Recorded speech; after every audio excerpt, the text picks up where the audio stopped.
டே 5க்கான study பிளானில் தமிழில் நான் வந்து 3 அதிகாரம் வந்து திருக்குறள் படிச்சிருக்கேன். ஒழுக்கமுடைமை, அப்புறம் பொறையுடைமை, அப்புறம் ஊக்கமுடைமை.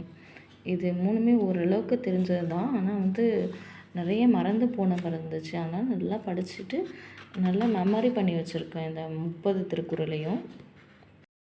அடுத்தது அற இலக்கியங்கள் தொடர்பான செய்திகள் படிச்சிருக்கேன். அறநூல்களில் 11 வந்து அறம் சார்ந்தது, 6 அகம் சார்ந்தது, 1 வந்து புறம் சார்ந்தது இருக்கு இல்லையா. இதில் சிலது மட்டும் படிச்சிருக்கேன்.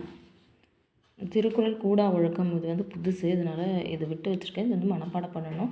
இரு 400 நாலடி 400 நமக்கு பழமொழி 400 வரும். ஸோ இது 2த்தை பற்றியும் இங்கே கொடுத்துருப்பாங்க, இதுவும் படிச்சிருக்கேன். அதே மாதிரி மும்மருந்தில் திருக்கடகம், சிறு பஞ்சமூலம், ஏலாதி அதுவும் படிச்சிருக்கேன்.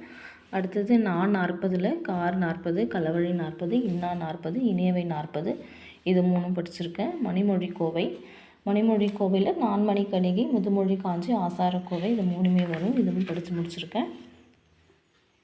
ஸோ இது வரைக்கும் கம்ப்ளீட் பண்ணியிருக்கேன். நெக்ஸ்ட் டேயில் வந்து நீதி நூல்கள் படிக்கணும். டே 5ல் ஜிஎஸில் பாலிட்டியில் 3 லெசன் படிச்சிருந்தேன்னு சொன்னேன் இல்லையா 10th. அந்த 3 லெசனுமே திரும்ப ரிவைஸ் பண்ணேன். இந்திய அரசியலமைப்பு, மத்திய அரசு, மாநில அரசு 3 லெசனுமே கம்ப்ளீட்டாக ரிவிஷன் பண்ணி திரும்ப அதுதான் படிச்சுட்டு இருந்தேன். நான் வந்து குரூப் 1க்கும் சேர்த்து குரூப் 1ஓடைய மெயின்ஸும் ப்ரிலிம்ஸும் சேர்த்து ப்ரிப்பேர் பண்ணலான்னு சொல்லிட்டு பிளான் பண்ணியிருக்கேன்.